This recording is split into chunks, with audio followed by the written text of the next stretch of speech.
Isang mapagpalang araw po ng Martes sa inyong lahat mga kapatid. Ngayon po ay araw ng Martes sa loob ng Oktaba o 8 araw na pagdiriwang sa Pasko ng Pagsilang ng ating Panginoong Hesus o tinatawag na second day within the octave of Christmas. Merry Christmas po sa inyong lahat. Hindi pa ho natatapos ang panahon ng Kapaskuhan. Nagsimula pa lang ho kahapon at ngayon po ay second day of Christmas. Hindi po natatapos sa isang araw na pagdiriwang ang Pasko ng Pagsilang ng ating Panginoong Hesus. Kaya, Merry Christmas pa rin po and a Happy New Year ang bati natin sa isa't isa at hindi pa ho inaalis ang karapatan ng mamasko sapagkat ngayon po ay nasa loob pa rin tayo ng Christmas season. At ngayon po ay binabati namin ang lahat ng mga deboto ni San Antonio ng Padua sapagkat Martes po ngayon, araw ng debosyon kay San Antonio at ang lahat po ng mga viewers and followers supporters of our daily gospel reflection. Salamat po sapagkat sa buong taon, andyan po kayo, patuloy po ang inyong pagtangkilik at pagsuporta sa gawain ito. Kaya nagagawa po namin magpatuloy. Sa lahat po ng mga benefactors namin, sa lahat po ng mga tumulong sa programa, lalo tigit sa darating na December 29, meron pong pampamilyang handog si San Antonio sa mga mahihirap na pamilya. Meron pong 1,100 families na mahihirap ang pagkakalooban ng Medianoche packages. Umabot po na mahigit na 1.2 million ang total amount of donations na ipinagkaloob ng mga donors. Kaya sa inyo po, mga benefactors at donors namin, marami pong salamat. Ang Diyos na ang bahalang gumanti sa inyong kabutihan. At once again, welcome po sa ating daily gospel reflection. At ngayon pong Tuesday within the octave of Christmas ay ano po ngayon, pinagdiriwang ang kapistahan ng pagkamartir ng unang bayani ng ating pananampalataya na walang iba kundi si San Esteban.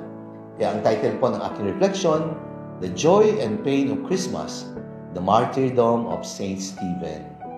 Welcome po sa ating daily gospel reflection. Sama-sama po nating pagnilayan ang mga salita ng Diyos mula sa mabuting balita.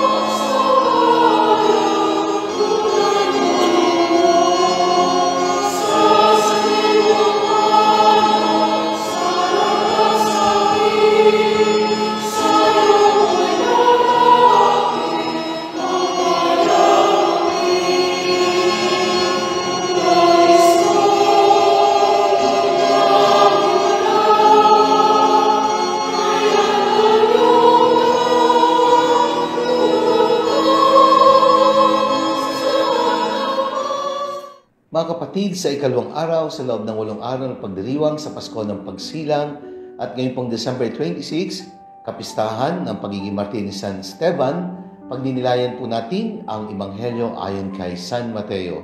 Mula po sa ika-10 kabanata, mga talata 17 hanggang 22. Ang pamagat po ng pagninilay na aking ibabahagi katulad ng aking nabanggit, The Joy and Pain of Christmas, The Martyrdom of Saint Stephen.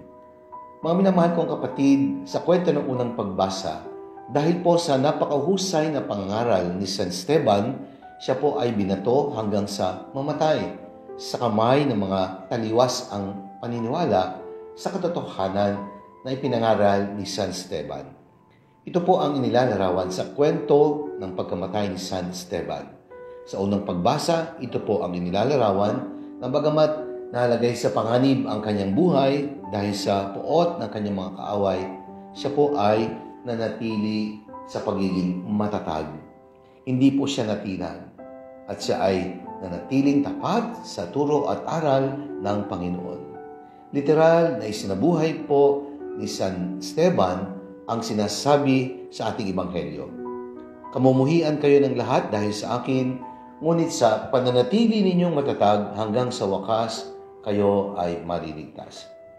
Si San Esteban po ang kinikilalang unang martir ng ating pananampalataya. Ang unang bayaning nagdilig ng kanyang sariling dugo sa punla na itinanim ng Panginoon, ang punla ng pananampalataya sa buhay ng mga unang Kristiyano. Nasundan pa ito ng maraming kwento ng pag-aalay ng buhay. Siya po'y una at marami pang sumunod sa kanyang halimbawa. Lumago ang simbahan at naging mabunga ang ating pananampalataya sa tulong po ng mga martir na nagbubo at nagdilig ng kanilang sariling dugo para lamang sa Panginoon at sa pananampalataya. Ano ba ang mga aral na pwede nating matutunan sa halimbawang pinakita ni San Esteban? Ikalawang araw pala ngayon ng Pasko ng Pagsilang ni Jesus.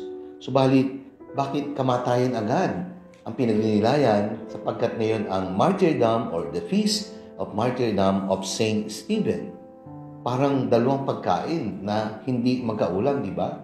Ang Pasko ng Pagsilang, isang napakasayang okasyon para sa pagdiriwang. Parang katatapos mo lang kumain ng matamis at masarap na ice cream. At pagkatapos, ito, pinihigop ka ng sabaw na mainit na papaitan. Parang matamis at mapait, di hindi ho yata magkaulang.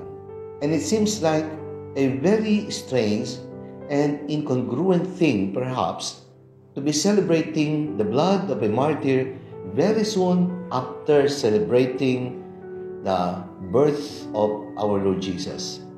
The most joyful time of the year, then the day after, ay tungkol naman sa paghihirap at kamatayan ng isang martir.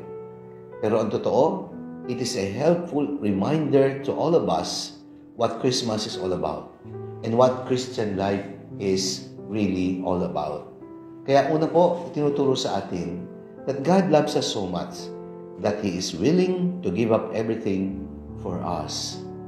Sapagkat ang pinakitang halimbawa po ni San Esteban ay pagtulad lamang sa halimbawang ipinakita ng ating Panginoong Hesus. The Son of God came into the world by emptying Himself of the power and honor, rank, taking a weak and lowly form, at siya'y naglingkod bilang isang alipin. Panginoon, subalit nagpakaaba, inialay ang buhay para sa ating kaligtasan. And so, in doing so, He took up the cross right from the very beginning. Sabi nga po ng isang writer, we find true joy in realizing that in the birth of Jesus, we have discovered and known a God who is willing to become man and is willing to sacrifice even His own life for us. Siya yung nag-alay ng buhay para sa atin. At kung tayo man ay nag-aalay din ng buhay para sa Kanya, yun ay bunga lamang ng ating pagtulad sa buhay ng Panginoon na siya namang ating tunay na huwaran at inspirasyon.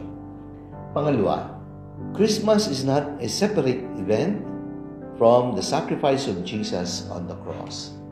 Ang Jesus na pinanganak at naging sanggol ay siyang Jesus na ating sinasamba habang siya'y nakabayubay sa krus. The Son of Man became human for us in order to walk the path that leads to the cross. Joy and pain are like two arteries of one and the same heart that pumps through all those who are numb about what life really is all about.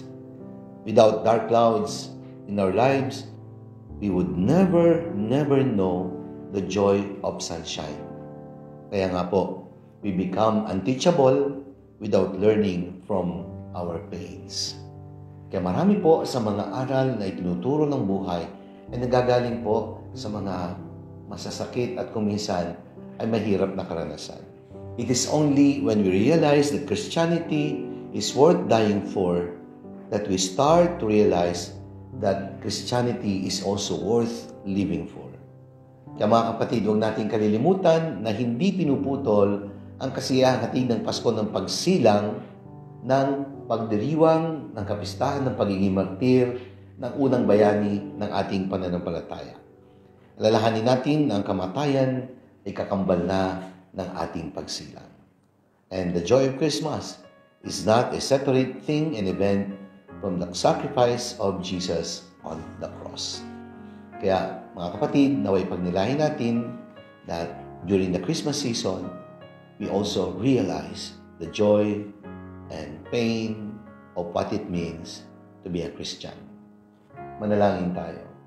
Ang maraming makapangyarihan, maraming salamat po sa biyaya ng Kapaskuhan na aming pinagdiriwang sa mga panahong ito. Naway maunawaan namin ang kaligayang hatid ng Pasko ay hindi pwedeng ihiwalay sa mga sugat ng paghihirap at kamatayan ng Panginoon sa krus. Amen. Maraming salamat po mga minamahal na kapatid. Sana po nagustuhan niyo at nakatulong ang ating pagniniyay sa araw na ito. Ngayon pong Martes sa oktaba ng Pasko ng pagsilang ng ating Panginoong Hesus. Sa lahat po ng mga tumutulong at sumusuporta sa gawain ito, lubos po ang aming pasasalamat. Kung nagustuhan niyo po at nakatulong, i-like niyo at i-share sa inyong mga kaibigan, mga kakilala at mga mahal sa buhay. Sa mga benefactors po namin na walang sawang tumutulong sa mga programa ng Pambansang Dampalin San Antonio ng Padua. Sa mga nagkaloob po ng donation para sa pampamilyang handog ni San Antonio, pamimigay po ang mga Medianoche packages sa December 29. Umaabot po ng mahigit na 1.2 million ang inyong mga ipinagkaloob. Ang Diyos na po ang bahalang gumanti sa inyong kabutihan. Pagpalain po tayo ng mga Panginoon Diyos Ama, ang Anak ng Espiritu Santo. Amen.